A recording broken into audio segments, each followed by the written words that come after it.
It's recording. Here we go. Nice. All right, 9:03. Good morning, everyone. I'm Dr. Whitney Griffin, and like Darcy said, my specialty for teaching yoga is bringing yoga and meditation to the traumatic brain injury community. And so that's how I got my start into yoga, and now I'm excited to expand that into the burnout prone community. So at first I started working with the people who needed the caregiving, and now it seems like I'm helping the caregivers themselves in a way. And so this is really exciting to be in my home, but to meet all of you and to get you all to take a journey this morning into a very sacred place that you bring with you everywhere you go, and that is into your heart. And this is going to be a dedication to Leo season. I'm a Leo. My birthday was last month, so you're all gonna have to suffer through Leo season with me. That's right, Melissa. So this session, we journey inward into our core essence to find out who we are, who we want to be, and how we can lead ourselves forward. We are all of us leaders. And this awakening requires an open heart, a willingness to have challenging, honest conversations with your soul, and like the Leo, courage to live from an authentic place in every situation life hands you. So, like the Leo, let us head into some cat-cow spine. So I'm going to scoot back so that you can get a better view of me. And I'm going to face sideways so you can see my back.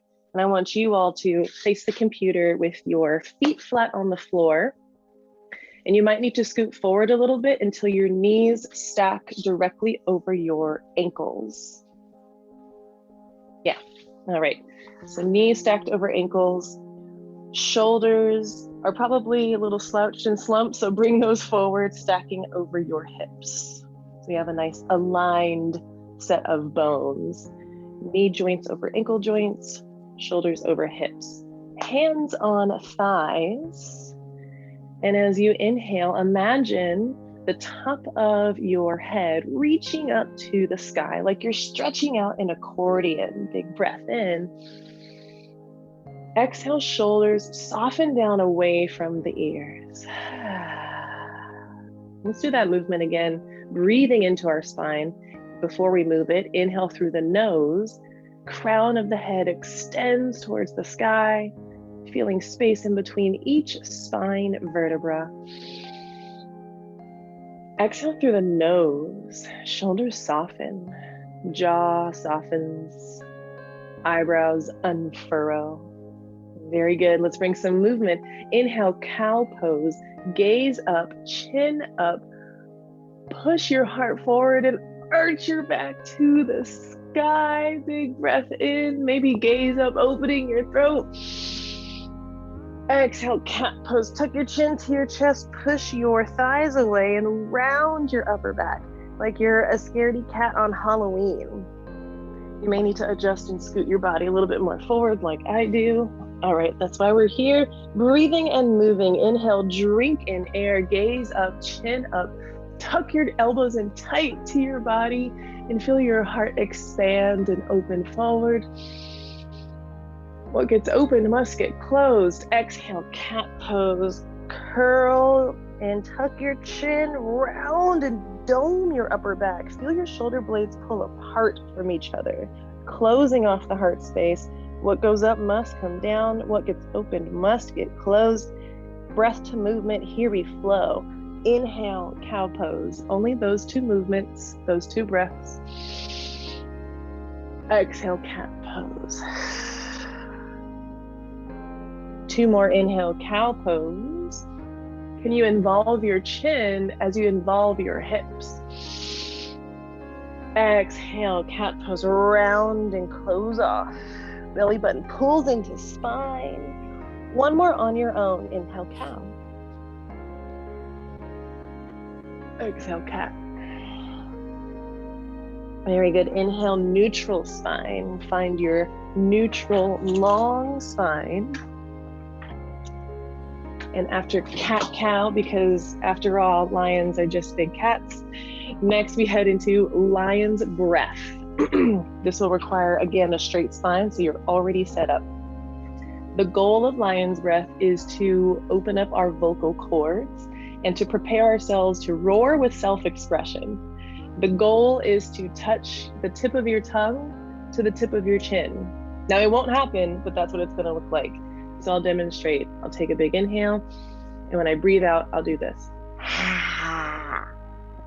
Okay, we're all on mute, so it can be weird. It's okay. All right, hands on your thighs, nice long spine. Inhale through the nose. Exhale, lion's breath. All right, 2 more. Inhale through the nose, this time bigger. You know where we're going. Exhale, lion's breath.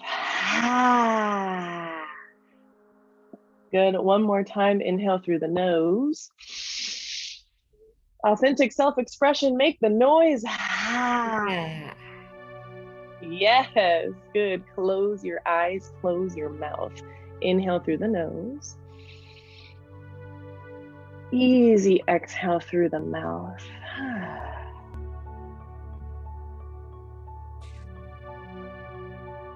Leo season asks us to expand our hearts, inspire our compassion, and find our joy.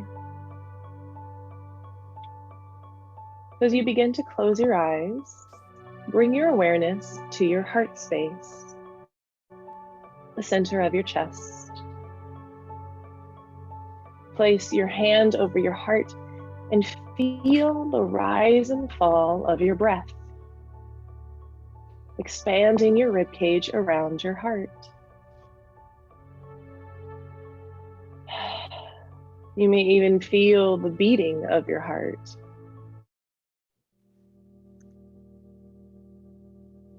And for the next minute,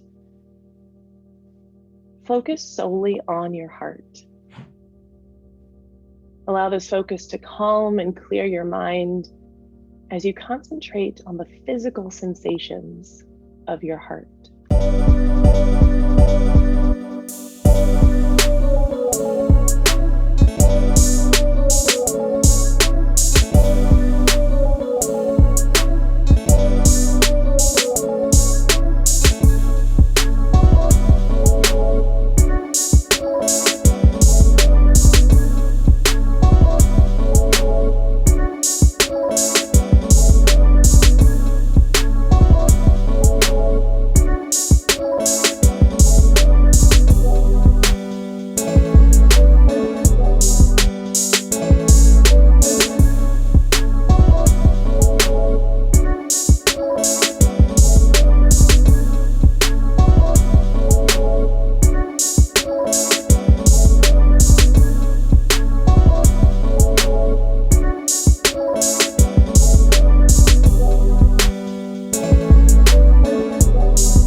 3 more breaths to experience the layers of your heart, connecting with your essence,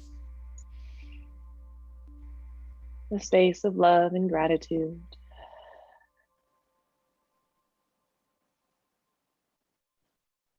And last full heartfelt breath together.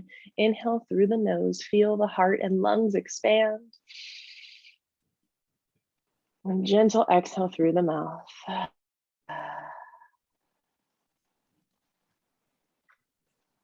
With your feet grounded, feeling the points where your body makes contact with the chair, the earth beneath you. Connect both hands in front of your heart space and allow your eyes to stay closed. Thank you for allowing yourself the time and the space to find the courage and the compassion required of each of the leaders present here today. Bring your hands to your third eye center, your seat of intuition. Thank you for allowing yourself the time and the space to find the courage to connect with others. And bring your hands hovering above you, acknowledging the space where we are all connected. The simple meaning of namaste is that the light, the teacher, and the student in me always finds the courage to be compassionate towards the light, the teacher, and the student in each and every one of you. Bow forward to seal in our practice for the day with an audible namaste. Namaste. Thank you so much, yogis. No one is available. If there are any introverts in the house, before you go into your next meeting, lion's breath is your best friend. It physically loosens up stagnant vocal cords and things here. Yeah. Or if you are an extrovert and you need to find a way to be more compassionate as you roar, lion's breath is your best friend. Thank you so much, yogis. Thank you, Darcy, for bringing me in. I hope you have a compassionate and heart-filled rest of your day. Thank you so much, Whitney. Really appreciate Bye, everyone. Thank you, Leo Power. See you next month. Have a great meeting, everyone. Bye now. Bye. It's so important that we just take a moment in, this is a very interfaith environment here, and to just center ourselves, to, just turn all that busyness off for just a moment and find that peace and prepare our hearts. So it's that self-care is so important. So I thank you so much for all of that. Anyway, so we are going to get started. I want to introduce you to Amie Quigley. And Amie is the Director of Community Outreach at First Presbyterian Church of Hollywood. She oversees several programs for people experiencing homelessness, including the Lord's Lighthouse, the Hollywood Healthcare Partnership, and the Hollywood Refuge Shelter. These programs collaborate with numerous service providers such as LA County Department of Mental Health and hosts guests with grave disabilities. Amie is the chair of the Homeless Task Force for the of the Pacific. She also serves on the board of the Faith-Based Advocacy Council for the LA County Department of Mental Health and Step Up on Second. She has a BA from Duke University, MDiv Fuller Theological Seminary, and is a candidate for ordination in the PCUSA. So I just am thrilled that you are here, and that, we had, in coming into this, we had so many requests from faith-based organizations of just not knowing how to deal with the situation that they were facing with increased homelessness on their properties and coming into services and, all of those things. Many people do not want to just call 911. They want to be trained. And so we're offering very basic training and starting that training with basic de-escalation. And so Amie, I'm going to turn it over to you, and thank you so much for being here. You are incredible.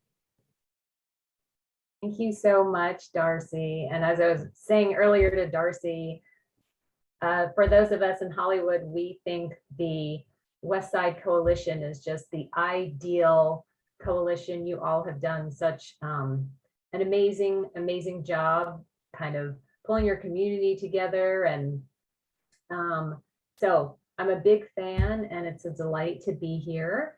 And I know some of you, but for those of you I don't know, I just thank you so much. You all are incredible. I admire your compassion and your passion to find strategic and caring ways to help our friends around us who are experiencing homelessness, our neighbors, people at our door, in our streets.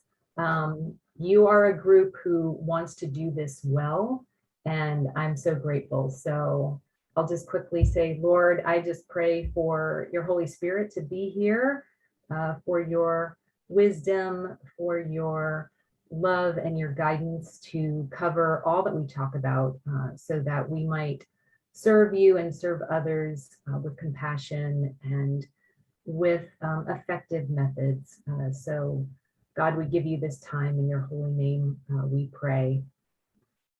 So as Darcy said, I'm on staff at Hollywood Presbyterian Church, and you heard a little bit about our ministries. I'm going to tell you a little bit about that so you get the context in which I've been working and how I've learned and seen effective methods, how I've struggled myself.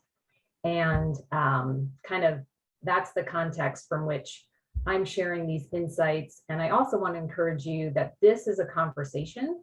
So please chime in on the chat with your questions. We want to do this together. Hang on, I have to just deal with one thing. Hang on one second.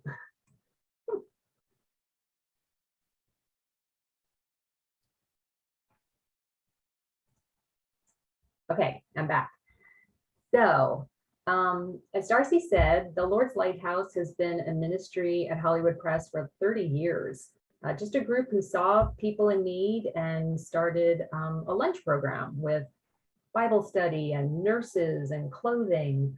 And then the Department of Mental Health came along and said, well, that's the group we're trying to reach. Could you do a midweek program where we could bring services to one location? So that started the whole idea of the model that we have now, where we provide services in one place. We don't want people trying to get to 5 appointments during the day. If we can not only bring services, but also create a sense of belonging. Sociologists have studied that sense of belonging is one of the most critical components in the healing process. So creating space where people gather together in a relaxed environment to have friendships and to connect with services has really been a beneficial way to engage. So we did that, and Department of Mental Health was there, and Step Up, and Housing Works, and PATH, and we have open mic. So our friends perform, which is really fun. And we do classes. And eventually LASA approached us and said, well, if you're doing all that, why don't you run a shelter? Which seemed really overwhelming. But long story kind of short, we ended up pulling the churches together and combining our resources, our space, and we created a winter shelter. And we didn't go with the LASA program. We realized we knew we wanted to care for the people who were dying in the street. That was the group we saw, and we thought, well, gosh, they're not even making it into shelters. They're just languishing on the streets. They have too many symptoms. Let's just focus on them. So that's the focus for the refuge shelter, and DMH is a big part of that, especially as we care for a lot of their home clients. These are folks who are pretty symptomatic and with mental health and physical health issues. They might go into a conservatorship, or they may be in a step down facility and be able to do permanent supportive housing. So that's a little bit of the group that we focus on.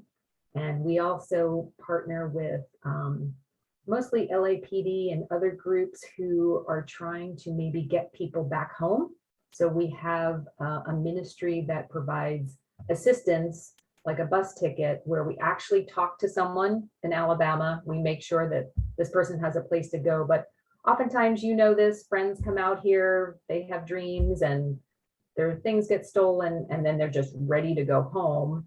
And LASA actually considers when you place someone, even if it's housing in Alabama, we've actually kind of housed someone. So we provide that for about like 45 individuals every year. And it's just very helpful to connect with the family. They know where their loved one is. So that's kind of the dynamic, the setting that I'm coming from. But like you, we are all in this situation where we have beautiful, amazing friends around us who are symptomatic, who are struggling, who are in our sanctuary, who are at the front door, who are at the corner.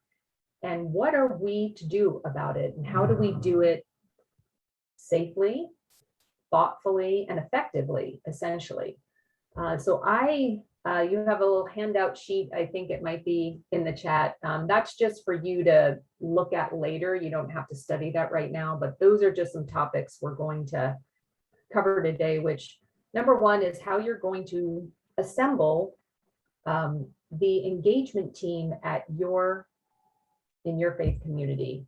How you assess situations and decide what measures are needed, and or most importantly, how we de-escalate, how we engage with people effectively to sort of bring calm to them and to ourselves, and how we partner with services. I'm going to go over when the 911 call is needed, when it isn't. And then finally, just some best practices and ministries that we've learned are ways that you build up your support system, right? So you're not doing it alone. So those are just some of our topics. So Amie, can I interrupt for 1 second? yes, I had forgotten to put that in there. That document is in the chat right now. You can download it at any time. And I also forgot to mention that if you have any questions, we are opting to just, if you write that question in the chat, we're just gonna interrupt right then and have this conversation. So this is more of a conversation. Feel free that if you've got a question, we've got people that are going to be looking for those questions and then interjecting them into the conversation. So feel free to do that. And the document is there. Sorry to interrupt. please interrupt. It's all about interrupting. Okay, so to begin with, it's important to identify leaders or staff people at your location who are your designated kind of first responders. So that looks different on the weekend, during the weekday. I'm sure you're already kind of thinking, yes, on the weekend, we have pastors or the rabbi, we have deacons, we have congregants. But on the weekday, it's just someone at the front desk and maybe one staff person. So weekend and weekday is going to look a little bit different. But the important thing is that you build a team. This is a group of people who are willing to engage with our friends. They're willing to engage. And these are the people who need a lot of care. I will tell you, for instance, for us at First Presbyterian Church of Hollywood, it's our custodians. They are often the first responders. They're there at 6 in the morning. They're there when the incident maybe first happens or we notice someone in need, and they need tremendous amount of support and care. And the message we want to send to them is, you're not doing this alone. And to keep checking in with them. How did it go today? What do you think you need today? When can I come alongside you? I'm right here. Here's my cell phone. So whoever your team is, you'll know that they're going to need a lot of love and support, because not only is the work difficult to do, but as we've discussed, like it's hard on us. It's stressful, it's taxing. It brings on anxiety, just knowing you're going to have to possibly deal with someone who is quite animated, disruptive, or even violent. That's difficult. So we want to put the team together and really make them feel like we are a team. Again, weekend and weekday looks a little bit different, but number one, like safety first, safety first. Whenever you're in a situation, you're going to be with a teammate. We often stress you want to be in pairs. That's usually very, very helpful. And you want to have your plan in place. For this situation, who's doing what? Okay, the rabbi is going to be the one to have the heart to heart and talk with people and pray. Okay, my front office person is the one who's going to make the decision whether it's a 911 call. So you want to put that team together and decide who's going to do what. Now, important, assessing the situation. You can chime in about what situations you deal with, but oftentimes we kind of have the spectrum of maybe someone who's at the front door who just needs to talk to someone and, you know, needs a resource guide. That's very important for any organization, that you should have handy a resource guide. I'm sure you all have that at the Westside Coalition, that you have the go, here's a shower, here's where you can get a meal. That's often very helpful to have. So maybe someone's at the door, it's a quick kind of, here's where you can go to get a shower, or here's a snack. But then we move into maybe someone's very disruptive. They are screaming outside the door and you're trying to conduct a meeting. Then you also have people who are in an inconvenient location, like they're blocking the door. They've got all of their stuff and their garbage and they're screaming and they're at your front door. Or our favorite too is in the middle of your worship service on Saturday or Sunday, and someone comes in half naked, screaming with a vodka bottle and like swinging a weapon. And you're like, Hi, Irma, it's Dick. Can I call you back a little later? So Thank you. Bye. we have the spectrum of incidents that we're going to deal with. And I want to kind of break down kind of how we respond. So we've talked about working in pairs, who's going to do what. But now I want to talk about really the crux of this. And this is what I've learned in all of those situations. Someone's just at the front door, to someone screaming with a weapon, to everything in between. What I can impart to you that I have learned, and this is a very kind of can be a challenging skill to learn. It's going to take practice. But regardless of the situation, when you or your team engages with the person, you want it to be a positive experience. What does that look like? Am I right in saying that our instinct sometimes is going to say, sir, you can't be there right now, right? That's sometimes because we're animated, we're nervous, and we speak in a certain tone. It never works well. What works well is to pretend, again, regardless of what's going on, that this is your best friend that you haven't seen in a long time.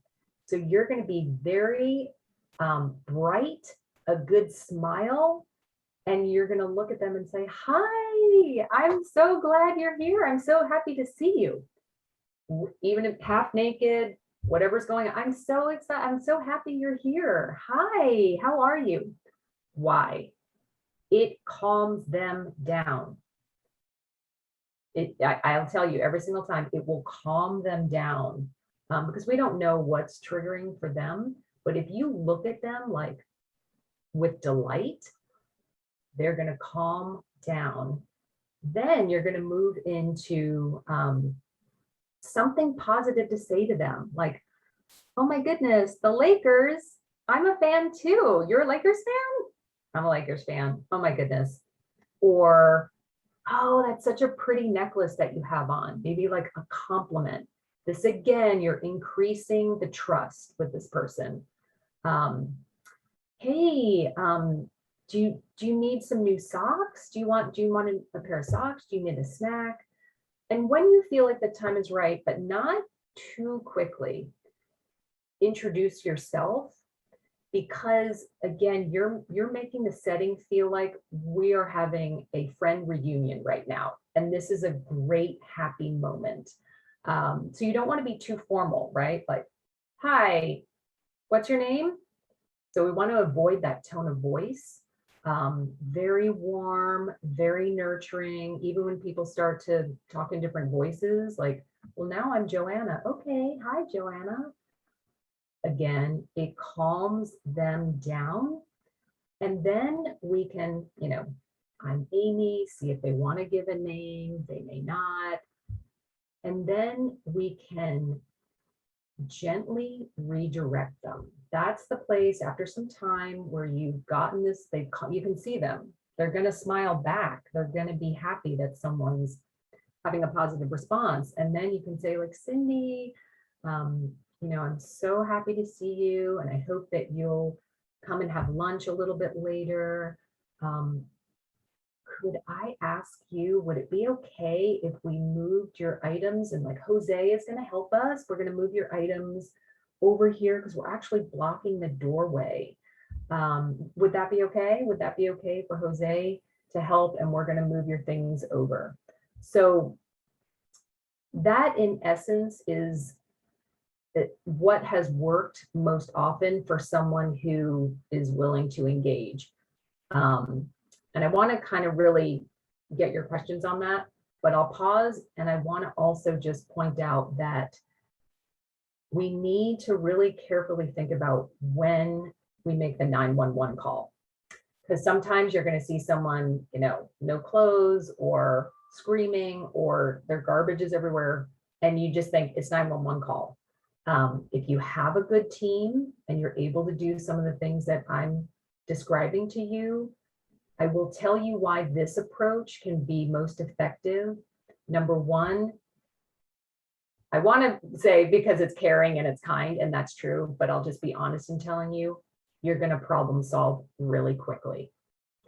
If you are combative, if you use a tone of voice and then you're just on the 911 call, it's going to be a long day. It's going to be a long, drawn out day.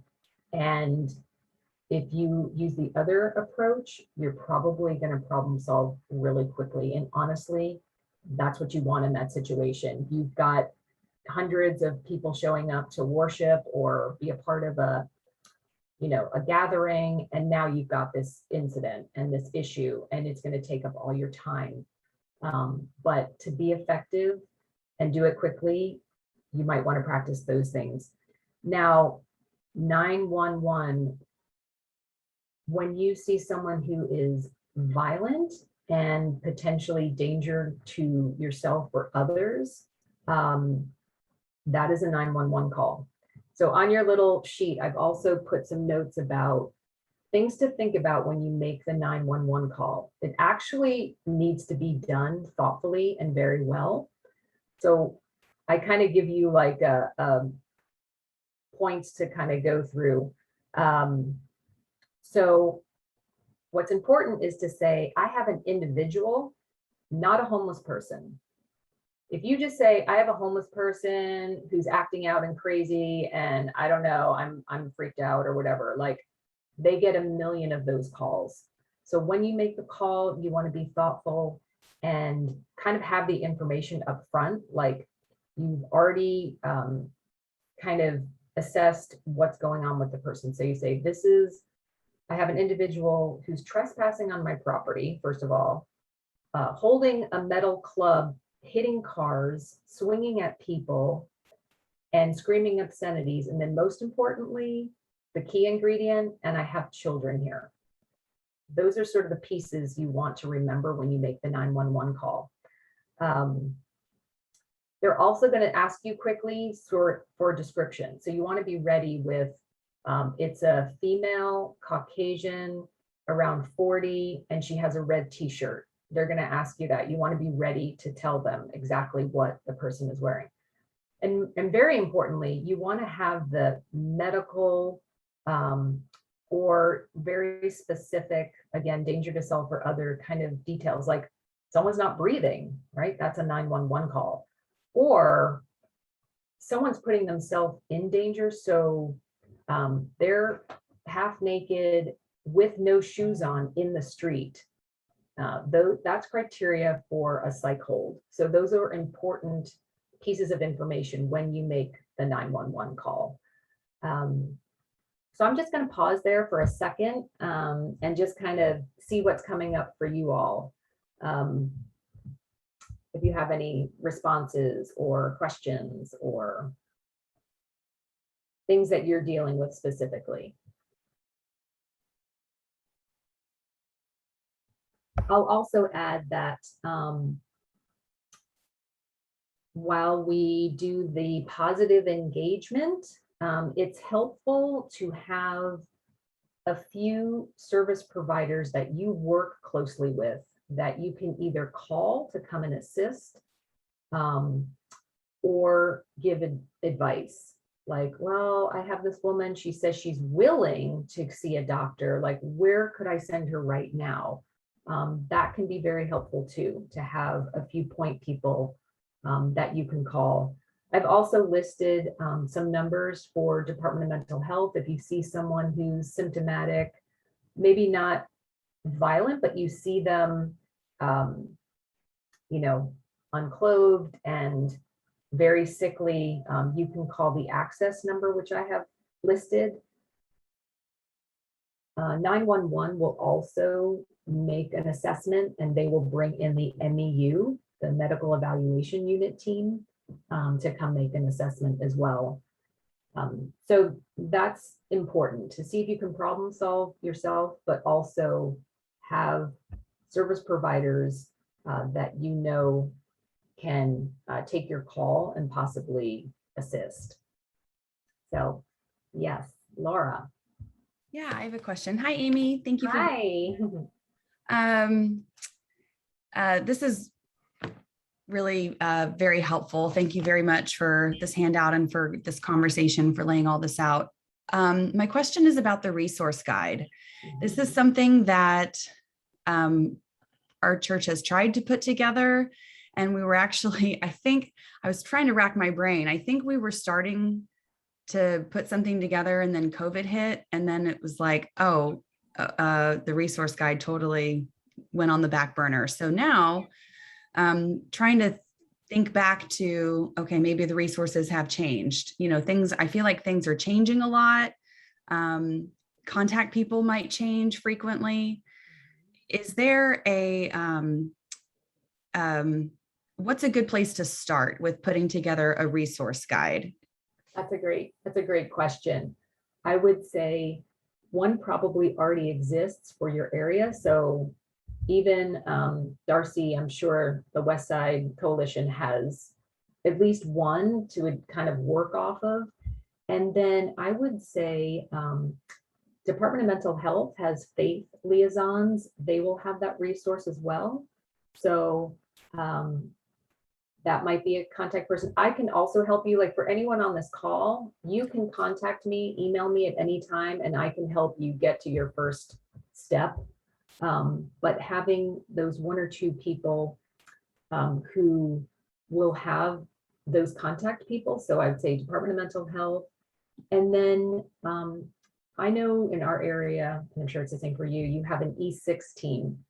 Those were the county strategies. E6 are more outreach workers, and they're under the umbrella of the people concerned. So I know that's a West Side group, and they have outreach workers, and that is often a great point person because they're kind of hooked into a lot of different arenas. And if you find your person, that can be a great go-to person. I'm going to sort of jump to an example where I had a church contact me, kind of like we're doing, and saying like, hey, I need to kind of get resources going, or you're in an area where you're a little bit out of the kind of engagement zone. So your resources don't come as readily as maybe, 1 mile away. So this was a group who was struggling, and we found their E6 outreach team. And one of the things they did that I thought was really important is they connected with the outreach team and decided to schedule their engagement ministry around a time that was convenient for that outreach team. So the outreach team said, we're in your area Wednesday mornings. So they figured, oh, well, that's the time we should do Bible study and bagels. We'll line it up so that we do our part of offering spiritual care, community, but we're strategic about placing our engagement time when it's convenient for outreach workers to be there. And that's also helpful too, because you can often say to someone on a Tuesday afternoon, could you come back tomorrow morning for bagel and we can meet with Kevin and he can help you get on track with your housing. I remember I had a group who, we'd always hear like, we just can't get outreach workers to come to our program. We can't get outreach workers. And we're like, oh, wow, that's too bad. And then finally one day I said, oh, well, when is your program? And she said, Friday at 5. I said, yeah, that's not probably an ideal time to set up a program. So again, you're not going to diminish what you're doing. You're going to do your part. Your faith piece is incredibly important in the spectrum of care. So you want to do that well.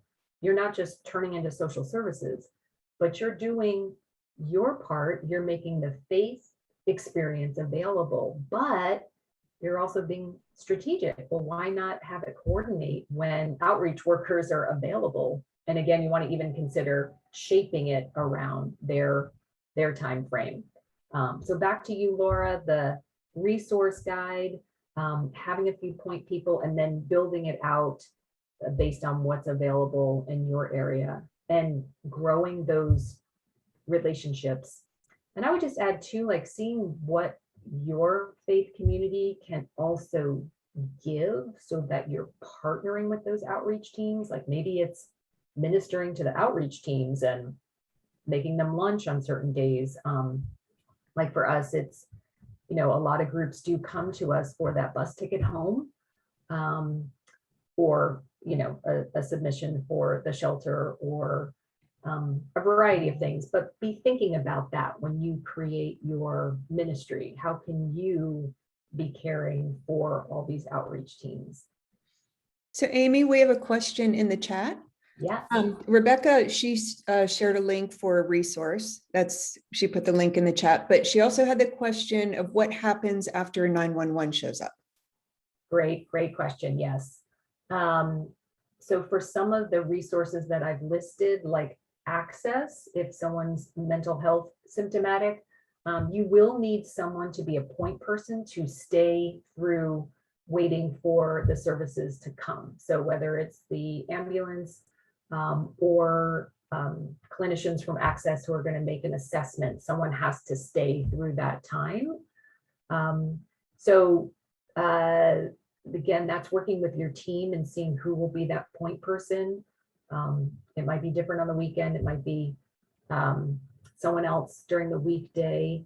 But did you have other thoughts about that? Like was there more specific about what to do in waiting for the? No, thank you. Good to see you all.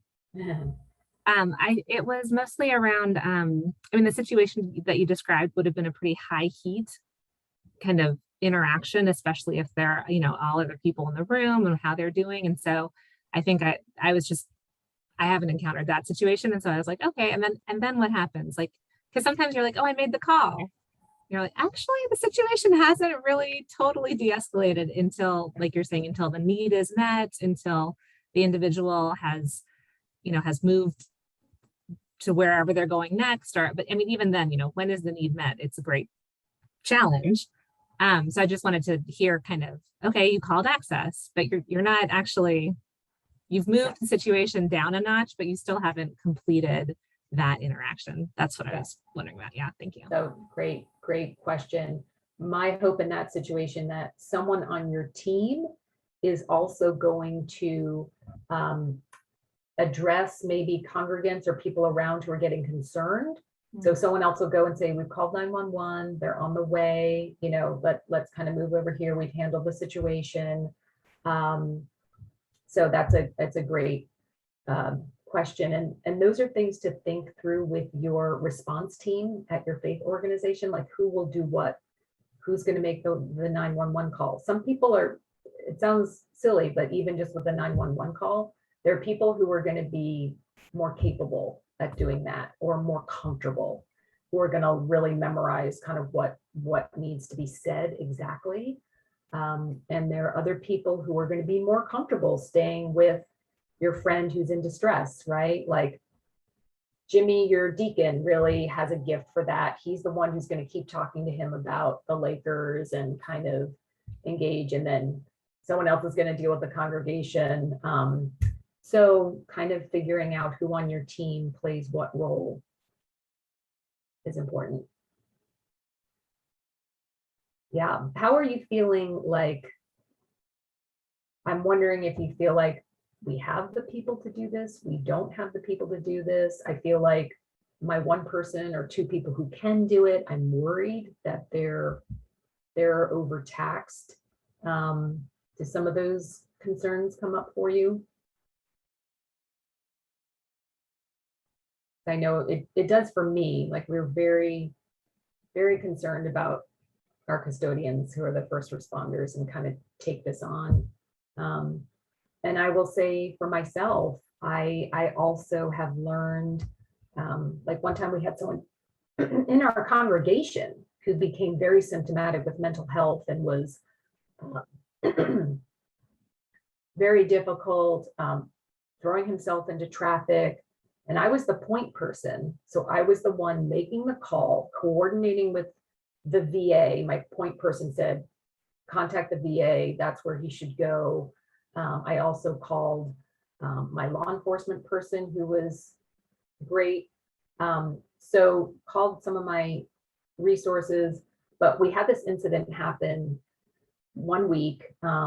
He was put in jail. Then my police officer realized he shouldn't be in jail. He needs to be in the psych ward at the VA. Then they got him transferred. Then he was back out, and we went through this. It was like a few weeks of doing this, and I was responding by myself. I was doing this by myself. And then after a few weeks, I had dizziness. And I remember processing with someone, and they're like, okay, first of all, you can't be doing this by yourself.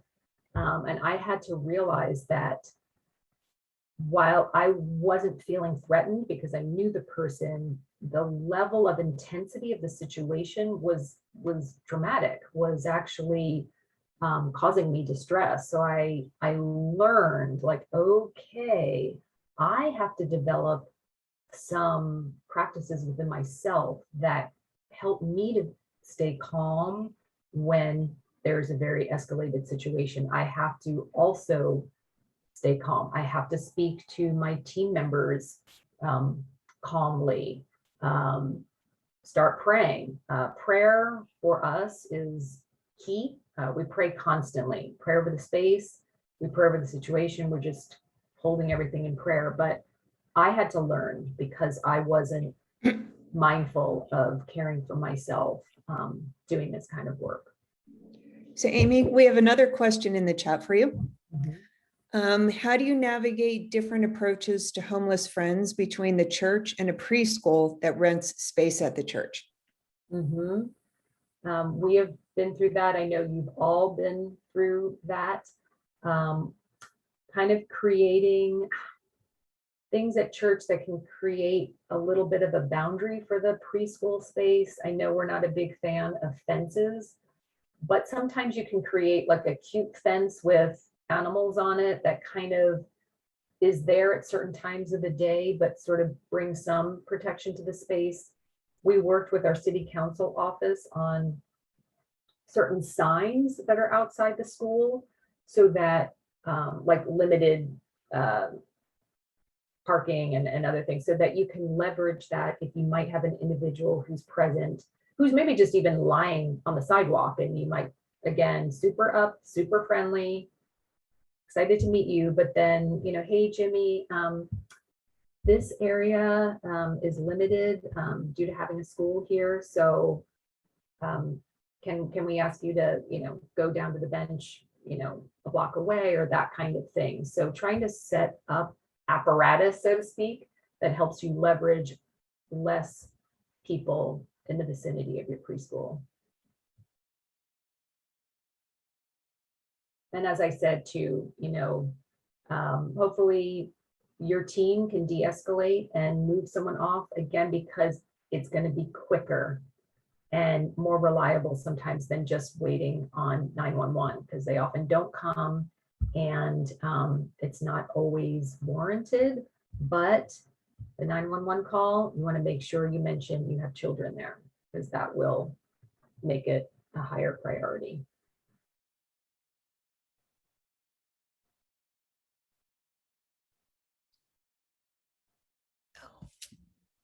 So I want to share a little bit, just before we're kind of closing up here really quickly, just some thoughts too around the components of your outreach program, ministry, whatever that looks like. We want to be mindful of the elements that have long-lasting effect on our friends, particularly ongoing, authentic friendship and inclusion is a key component. And so conversation that comes up around how faith organizations are creating or doing outreach, just encouraging us to think a little bit more, like we shared a little bit today, strategically. We often have a tendency to be friendly and hand out an item like food or clothing. And that's kind of maybe the limit to some degree.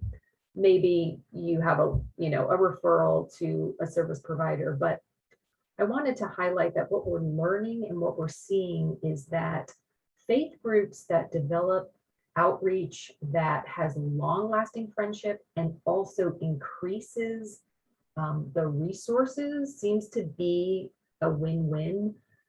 So I just made a note in our presbytery, we have a congregation called St. Mark's in Lomita, and there was a group of women who really decided to be devoted to a certain tent encampment, and they built friendships with the friends there.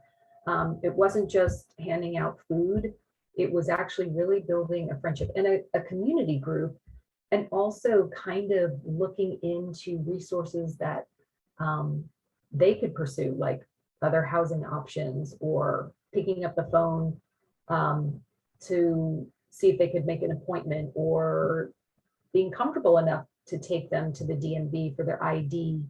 And those friends in that tent encampment got housed, and that community group still meets together.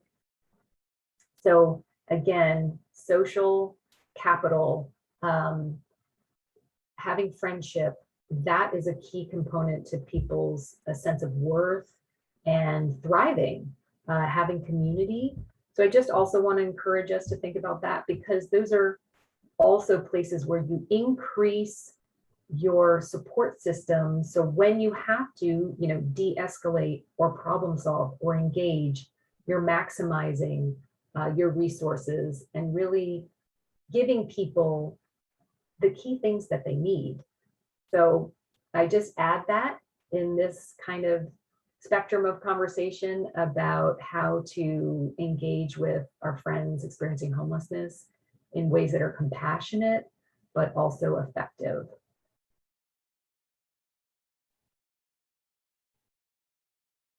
I don't know if anyone has any questions about that. I want to add to that. You're giving so much information, is really helpful. What you just described about the community and helping them get to their needs. There's a lot of people in our congregation who are really close to homeless, and it takes a lot of, they're trying hard not to be and not to show it. But if we're in relationship enough to know it, to be bringing them along, and they end up being the ones who are actually closer to the street to be ministering to the others. It creates a bigger chain. Mm-hmm.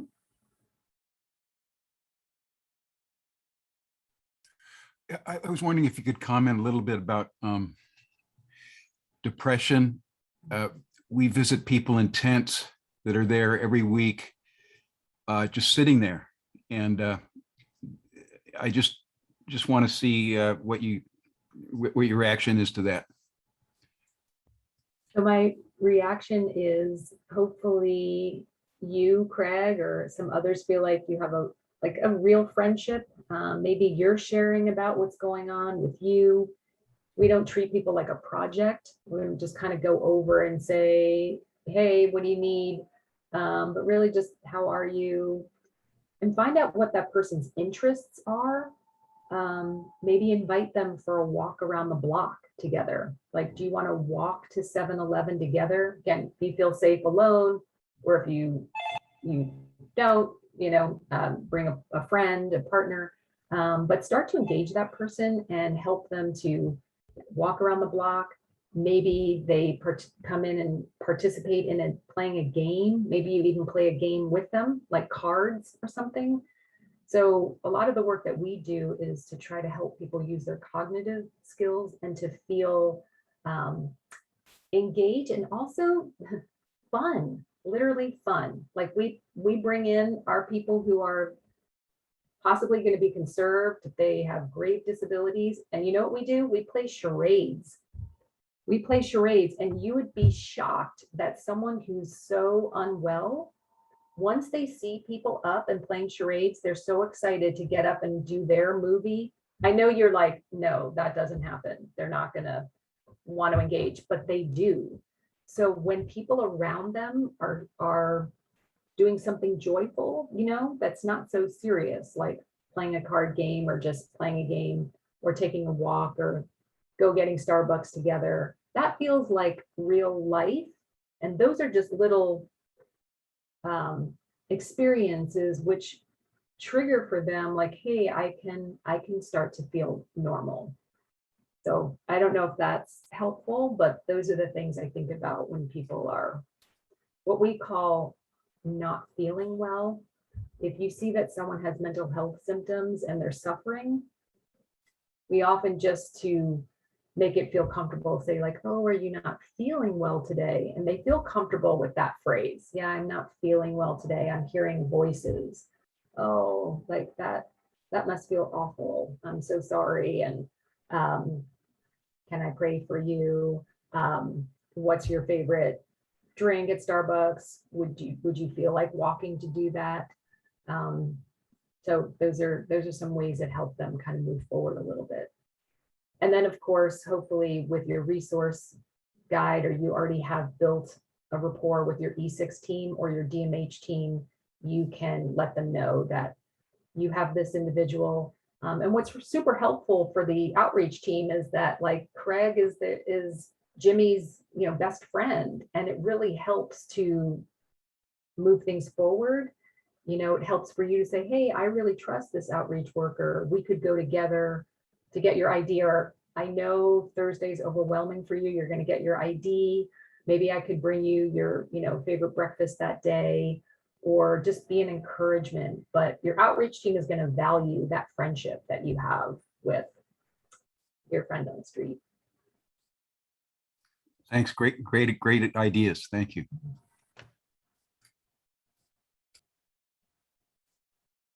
I just wanted to add that in the chat, I put a link to a Google Sheet that has resources on the west side, because resource guides just, they change as soon as you print them. It's like programs are always changing. We decided to build one in Google Sheets, which was great until the pandemic hit and all the programs ended up being on again, off again. So it's one of the things that we're working on updating. But that's one of the things that I appreciate very, very much about what Amie is saying, is that I don't know of many faith-based organizations that have resources such as housing, medical care, mental health, all of those things. And so our best position is to partner with the agencies. And, it's a lot of times there'll be meal programs. Those are ideal times to bring in outreach teams. And that way you've got somebody that is connecting them to the services that really will make a difference. And that, you know, we need the spiritual side of things, but we also need that, you know, somebody that can help them get their documents in order, somebody that can get them, you know, ready to go into housing or employment services or whatever it is. And, you know, if we work together, we are so much better than if we try to do it alone. So that's my only advice, you know, in this. And I appreciate that so much about what Amie has, you know, been sharing with us. Amie, any final words? Just try to be thoughtful and strategic about your response. I think we just have patterns. Our faith groups have had patterns that we go to, and it's time to rethink about those patterns, and to continue to discuss it and learn from one another, and try new things. Like we've mentioned, to be deep in your faith piece. Like I encourage people, go deep in the faith. You want to do that well, and also really expand your strategy on the way that you're going to problem solve and do this well. One of the, you know, unfortunate things is sometimes every group, you mean well by just handing out food, and there's nothing bad inherently with that, but if there aren't services connected, or we're not building real friendships and everybody's handing out food, we're not creating a balanced ecosystem. And sometimes we're learning that our friends can just stay stagnant on the street. They're not motivated to move or to really flourish. It's not even just about saying, hey, just move into an apartment and don't be a burden anymore to society. It's actually like, how are you, Jimmy, going to flourish? Like, you like to do carpentry, you want to have a safe place for your child.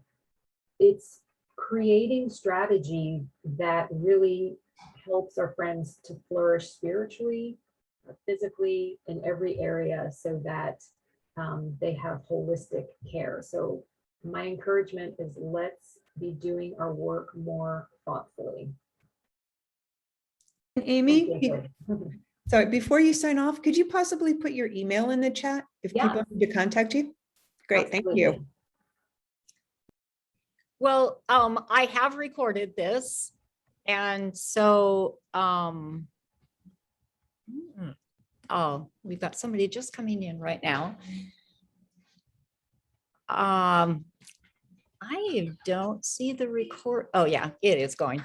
Anyway, so I will make the recording available to you. I will also, if you got the link, then I have your email, and I will send a follow-up of the document that Amie was working off of, the de-escalation, and some of the things in the chat, some of the chat resources. I will make all of those things, and then we've got the recordings for that. I guess I could probably put that on everybody in case you want it, your email. So I just appreciate you so much, Amie, for taking your time, sharing your heart, and, you know, just having a very real approach backed up by your own experiences, that, you know, there are so many good things that are happening in your guys' area, and we all want to work together. So thank you for being here. Really appreciate it.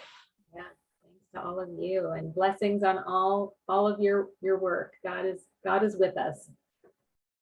That is so true. Okay, I'm